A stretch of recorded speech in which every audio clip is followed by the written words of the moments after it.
and welcome to New Jersey Politics with Laura Jones. I am Laura Jones, and we are so glad to have you here.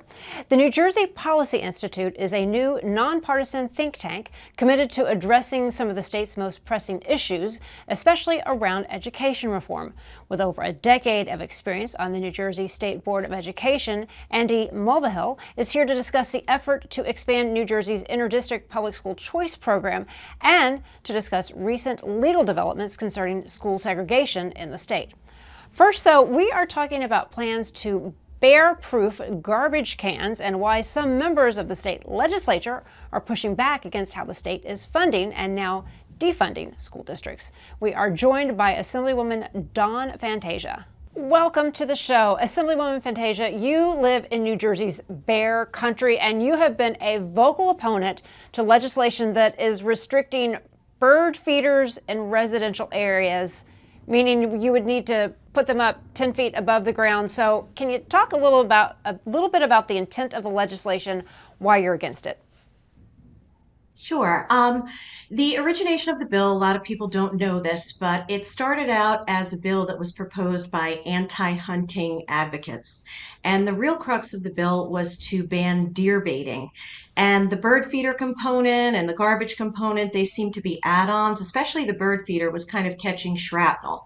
But we had different activists approach out-of-district legislators, people in urban areas who have zero experience with bear management or interactions with black bear, and they were very sympathetic to the Disneyfication of bears. So that piece was kind of snuck into the bill, and unbeknownst to some of even the Assembly Democrat sponsors of the bill, claimed they were not aware that deer baiting was at the heart of the bill. So when this bill went to the Senate promptly removed that component of it. However, they kept this really silly, restrictive bird feeder component of it. And the worst piece of it that remains, in my opinion, was the management of the garbage. Now, if you're not familiar with bear resistant trash cans, they notoriously don't work and they're notoriously expensive. I've lived in Sussex County since I was 8 years old. And I've gone through two in recent years of the bear-proof cans. I actually posted a video that made its way in the rounds in social media of a bear in West Milford sitting down on the ground, unscrewing one of the lids, and it pops off, or they'll throw their full body weight on it. The lid pops off, and the slap in the face for our residents was the fine. These out-of-district urban Democrat legislators wanted to charge our residents $1,000 every time a bear was unintentionally fed. Now, the initial bill that they were making this addendum to— Unintentionally fed. They want to fine you Yes. for unintentionally feeding a bear by not having a bear-proof garbage can. Just to make sure I'm tracking. Yes. Okay.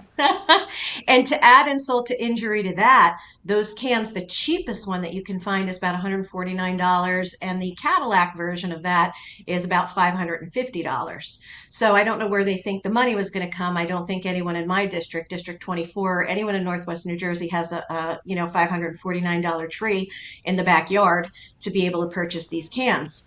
But to make this a $1,000 fine, and then there was another little odd component to it that I think they thought was great. They were going to reroute this fine every $1,000 back to the municipality that you lived in. So I always say that Sussex County, District 24, 25, some of these northwestern areas, Warren County, tend to be the redheaded stepchild of the state when it comes to funding. So I feel like they killed, two birds with one stone, no pun intended, where, by fining us $1,000 for the unintentional feeding of bears, tacking this piece onto the already existing bill that bans intentional feeding of bears, which makes perfect sense. They thought this was a home run. And I don't think they realized the pushback that they were going to get. And they literally became the laughingstock of the state. Yeah, but I mean, how does the state legislature, why are they taking this on? Isn't this something that can be taken on locally with local ordinances? Why is the legislature taking it on to begin with? Well, again, they were approached, out-of-district urban legislators were approached by some of these anti-hunting activists, some animal humane leagues and whatnot.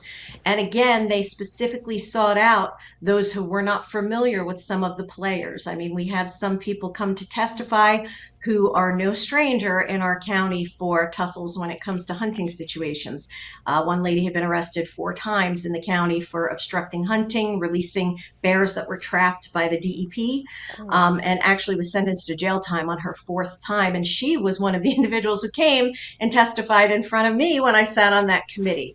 So, they knew what they were doing. They were trying to target or pick off people who maybe didn't know any better. And I don't think they realized the fury that would smack back from our district. Well, can you talk a little bit about how the state then can balance the need to protect residents while also respecting wildlife in their natural habitats? Well, our biggest problem was not having a hunt for consecutive years. Again, a lot of people in the state who are not familiar don't live with black bear. They tend to look at a Disney approach. They think they're cute and cuddly, and quite frankly, they're predators. Are they typically aggressive by nature? No, not necessarily. But there is such an overabundance of them now. We're talking upwards of 3 to 4,000 black bear in a very small area due to overdevelopment in different areas of the state. And the other areas of the state, they relocate their problem bears up to us. So, by eliminating the bear hunt, we have this massive saturation. We have sows having, instead of having 2 cubs, they have 4 and 5 cubs when they give birth, in any given season. So, by eliminating the bear hunt, that was a problem. And I'm very glad, better late than never, that the governor did see that that was a problem and reinstated the bear hunt. Secondarily, there's a piece of the comprehensive black bear management plan that's very critical, and that's the education component. You can't just simply say it's the Wild West and we're just going to hunt.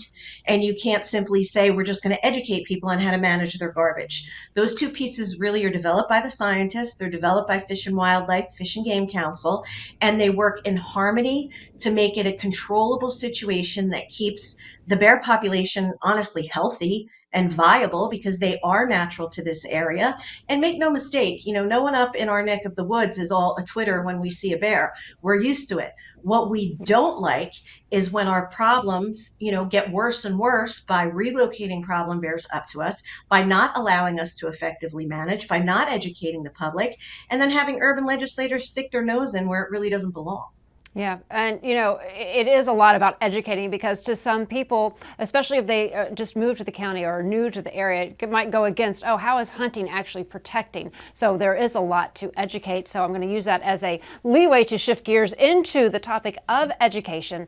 So many school districts in New Jersey, they are facing significant funding cuts from the states, and local school boards are being allowed to raise taxes.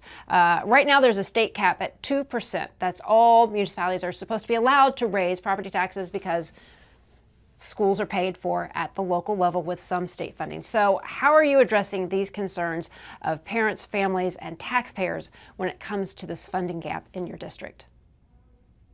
It is absolutely terrible. We have a couple towns in our district who were just hammered by this. And again, School Funding Reform Act of 2008, that's somewhat of a Corzine era throwback that is not at all viable. And when S2 was introduced, A2 was introduced, these were all things that were meant to improve upon it. And actually, it just made the situation worse and propelled us into creating more and more band-aids. You had hold harmless aid that needed to be put into place. And then they said, oh, we're going to wean away from hold harmless aid for all of the districts that were going to get hammered by these cuts. And, again, we look at things as a legislature. I notice the Democrat majority looks at it through a very, very narrow lens, and they don't understand the outliers. So, for instance, in my district, some of our rural areas, we're limited in how we can develop due to the Highlands Act. And, not a slam on the Highlands Act in its entirety, but it limits us, and it limits our development. It limits where we can build. It limits our student population. And oftentimes we get dinged and we don't get credit for that piece when we're breaking down, the school funding. And just inherently, the plan in general that the state currently espouses is a mess. It does not work. You see wide swings in districts, and we have horrible things happening as well. Think about the property revaluations. I always use this example, that were delayed for years and years. I think maybe 1988 was Jersey City when they had their last property reval before this last one in maybe around 2016. And what that did was that artificially deflated what their local cost share should have been. And that burden of millions and millions of dollars fell on all of the taxpayers across the state. And now, ironically, Jersey City is one of the hardest hit now by these changes. So again, every time we don't look at a root cause and go to actually fix it, we're going to have these problems. It will be in a perpetual state of band-aids. And I'm a freshman legislator. I haven't even been there for a year, but I've worked in public school education for the past 18 years in New Jersey, done a lot of school budgets. And let me tell you, everybody holds their breath every single year because there's this magic formula that comes out of Trenton, and it's honestly nonsense. And I feel that the Republicans do have a viable plan. It was put on the floor last year in June prior to my arrival. It was immediately tabled, and we brought it back again this year. It's about time that all the stakeholders come to the table and really look at some viable options. They're going to offer property tax relief and make sure the schools are funded to adequacy. I think you kind of hit the nail on the head, because I've talked to other legislators, and you said there's a magic formula, and that's what no one can seem to crack that code, whether Republican or Democrat, of how these formulas to fund schools are coming out to be able, as you said, to get to the root problem. So what do you think can be done to create a system that is ensuring students have what they need, which is access to a quality education, whether in the suburban, urban, rural, without overburdening local taxpayers, because New Jersey is already taxed to the max? Absolutely. Well, you got to look at the root of how schools are funded at the very base, right? So the state of New Jersey says this is the amount that it costs to educate a student, with a fair and equitable education. And they set what that number would be for your community. Then they look at two factors. They look at the income of your district, but they also look at property tax values. And that's where the mistake happens, because our home values have shot up nearly 24%, but our income has only increased 10%. So you have many, many middle-class neighborhoods, middle-class districts that are being unfairly taxed when the state says, okay, this is what your local share should be, and they're basing it upon those two factors. That's entirely unfair based upon the incorrect inflation of property values in so many of our neighborhoods. That's the first problem. The secondary problem is when we come up with all of this extraordinary aid for this circumstance, that circumstance.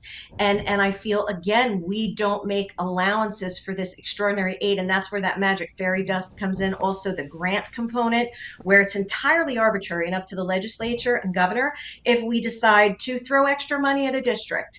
There is nothing objective about the funding formula. It is absolutely subjective. Yeah. And the fact that the 2% cap was waived this year for districts in peril, and they could raise their taxes, their school taxes, 10%, up to 10% on their taxpayers to cover that huge gap, a gap that was created by a flawed funding formula. And you had boards of ed say, no, I'm not going to do this. We refuse. And the state monitor came in and said, too bad, your local share is this. Yeah. In my district alone, you had one school district that raised their taxes on average for a homeowner $700 this year. It's a sin. It's absolutely unaffordable. This is not, incredibly wealthy districts. The 24th legislative district is some middle class, some upper middle class, some lower middle class, and some who are really struggling.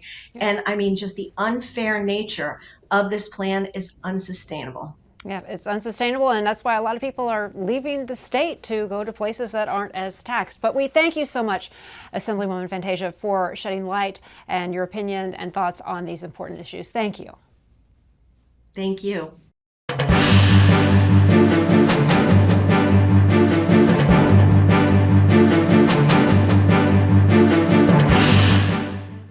Some of the biggest challenges I face as a student athlete is managing my athletic work and my schoolwork. To prevent our student athletes from falling into academic distress, we created a program called Gamer. Each team works with an athletics academic liaison to increase graduation and retention rates. The turning point that I saw is my grades went up. What has helped me the most is definitely tutoring. My academics have just skyrocketed. The ultimate goal is for our student athletes to have that championship moment on the field and day of graduation.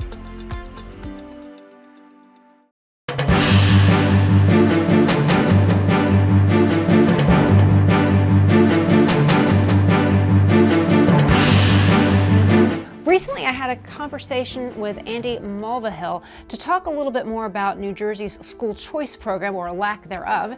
Here now is part of that conversation. Today, we're joined by Andy Mulvihill, the board chair of the New Jersey Policy Institute, a new nonpartisan think tank committed to addressing some of the state's most pressing issues, especially around education reform. With over a decade of experience on the New Jersey State Board of Education, he's here to talk a little bit more about the effort to expand New Jersey's Interdistrict Public School Choice Program and to discuss recent legal developments concerning the school segregation in the state. Andy, thanks for joining us. It's good to see you. It's so nice to be here. Thanks for having me. Well, let's start, if you could, a little bit by sharing about your experience and work on the New Jersey State Board of Education first. Yeah, I'm a developer in northern New Jersey, and I've, because of that, kind of had to get involved politically in some things. And one of my friends was put on the made commissioner of labor under Chris Christie, and they were looking for someone to sit on the State Board of Ed. So he asked me if I'd do it. I said I would. And I went down there and I said, Andy, what are you doing driving down here the first day? This is like government. This is regulation. You don't like this stuff? But anyway, I went there, and lo and behold, I met some really hardworking, reform-oriented people. This guy, Chris Surf, was phenomenal. And they put through some reforms that were unbelievable to make teacher accountability important, raise the bar, give parents choice through the expansion of charter schools. A lot of wonderful things happened. I learned a lot about the right way to approach education in New Jersey. Then, unfortunately, I saw the Murphy administration come in, and they had a different perspective, and they rolled back a lot of that stuff, and it didn't seem right, going in the right direction to me. But I've recently left the state school board after being vice president for 6 years, and I was actually always focused on the inner cities, like where kids were not doing well. I was never worried about Princeton or Milburn. Kids were doing well there, but in the inner cities, like in Camden, Irvington, Newark, at the traditional schools, only like 10% of the kids can pass the standardized tests. And we really have to do better for them. So as I've left the school board, I've come on to the New Jersey Policy Institute, and we're going to focus on trying to make a difference to help those kids in those inner city districts. Well, let's talk a little bit about your board chair of this newly founded group, the New Jersey Policy Institute. So tell us about the organization, your goals, what type of policies that you're looking to implement.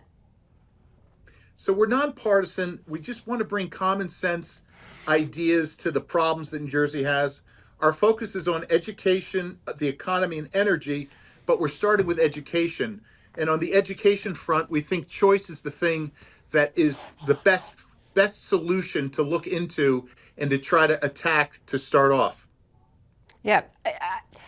I'm a mom of 3 special needs students, and I have a background in reporting. I worked in state government, and I had a hard time advocating for my own children, and I know the people to call and what to do. So when you start talking about the need that is out there, if I'm struggling and I kind of know how to navigate, I can't imagine how many people we're talking about who are just stuck, whether their children is gifted and talented, special needs, mainstream, and they're not getting what they need. So can you first kind of talk a little bit about the problems that you are seeing, and maybe what kind of really sparked that interest to say, you know what, I have to do this? Well, I mean, you look at the results. I mean, it's very uneven. We beat our chest to saying that we're one of the best districts one of the best in education in the whole country. But then you look in these inner city areas and it's horrible. And it's wrong, because if you don't have a chance to get educated and you come from a really rough circumstance, you have no way out. Your only chance is to get educated. And so we've tried, we have traditional public schools, and they've been failing. So someone said, hey, let's try something else. Let's try where parents can choose where to send their kids. They don't have to go to the school right down the street. They can pick a school, and let's open up new schools that are outside of the norm. And that's the idea of charters. And it's been a phenomenal success. In the city of Newark, where only 10% of the kids in the traditional schools are passing the reading and writing and arithmetic tests, they're outperforming the state average. Like 50, 60% of the kids are succeeding. In charter schools, it's phenomenal. So to me, choice is really one of the great solutions. It's kind of applying a little bit of like laissez-faire economics to education. It never said that you have to have the state has to do the educating. What we really should focus on is the fact that education should be free, but we should have many alternatives for people to pick and choose to meet the needs of their kids. Right. Yeah. Yes, because people don't have unlimited funds to be able to pick a private school. And even some of the charter schools, they're so limited. It's very competitive to get in. To get into these schools, there just aren't enough places. So can you talk a little bit about the Interdistrict Public School Choice Program? What is it? How does it work? Who qualifies to apply? So it was an idea back in 2000, and the idea was to, rather than saying if you live in, Madison, you have to go to the Madison school, it gave parents and their kids an opportunity to choose other districts to go to. And it was voluntary, meaning the student could choose to go, could choose to stay in the school they are in or go to another school. And the receiving district, a choice district, they would choose that they'd want to accept kids. So there's some districts that have open seats and they want the revenue that comes along with the kids. And there's some parents that just think the local school's not a good match. And so we started this program in 2000, and it's been growing over the years to the point where of the 1.4 million kids in New Jersey, 5,500 kids go to choice districts. And they love it. It's worked out well for them. Unfortunately, there's thousands of kids that are on wait lists that like to do it as well. So our plan is to actually expand it so that more kids can do that. And we think there's an opportunity to expand that based upon this current lawsuit that's going on. Well, can you talk a little bit about the lawsuit? Let's bring our viewers up to speed on the lawsuit and what's going on, what sparked it, and where we stand. So there's a group, Education Center, that has said that they think there's segregation in New Jersey, and there's been a court case that's been brought, and they identify 9 counties and 23 districts where they say that there's not they're segregated. It's all like one group, and they think that needs to change. And so the courts have looked at it, and they've said yes, that this needs to be changed. There is a problem here, and there's a few different ideas that have been tossed around. One is more charter schools, more magnet schools, or expanding interdistrict choice. More charter schools and more magnet schools are tough because you got to build those, and that's going to cost a lot of money. But the interdistrict choice is wonderful because the schools are already there, and if we could just expand the program to allow these kids to choose to go there if they don't like the school they're in, often these schools that are segregated are underperforming schools.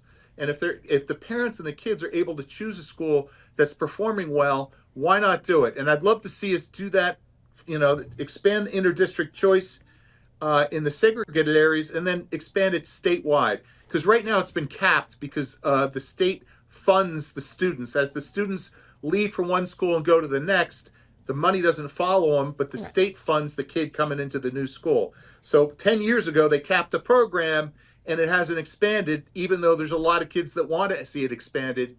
And we think there's a great opportunity here for everyone to get on board, expand the interdistrict choice, and it gives parents and kids more choices. And how is that not good? So when you say the school is segregated, are you talking by race, by education, by income? What specifically are they claiming? I think they tend to look at race, but often in these inner city districts that are all one race or a couple races and aren't spread out, there tend to be low income districts as well. So that's what they're looking at.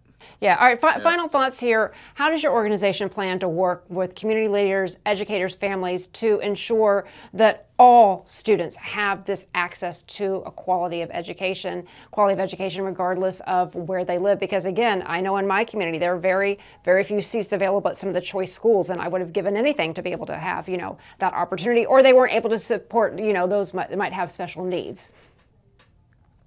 Well, we want to make sure that we put forth common sense policy that people can study and understand for approaching a lot of the challenges that we have. We think we need transparency to examine the problems that we have in New Jersey with education, and we need to open our arms to everyone. But I think there's not one particular thing you can do. There's a number of approaches that you have to take. But I can tell you, we are going to work very, very hard because it's very important to us. And unfortunately, New Jersey's been heading in the wrong direction these last 6 to 8 years, and we got to turn it around. And I think we can. I really think we can. There's a big movement nationally where people have woken up, particularly because of COVID. They saw inside the classroom and some of the social distractions that are going on. We got to get back to the basics and stay laser focused on the mission at hand. And the New Jersey Policy Institute hopes to help lead the way. Nothing more important than investing in a child's education. Andy, thank you so much for taking the time to talk to us. You bet. Thanks for having me. And that will do it for today. I'm Laura Jones. Thanks so much for watching New Jersey Politics. We look forward to seeing you back here next time.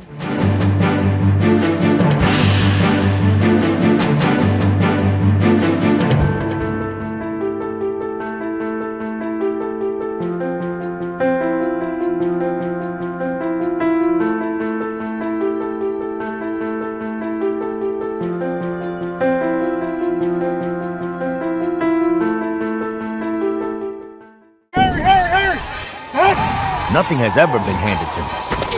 I've had to work for it. On the field. And off the field. Kane worked with me. Guided me. Helped me climb higher. To get where I belong. To change my life. Hey, welcome to the team. Cougars climb higher. Kane University.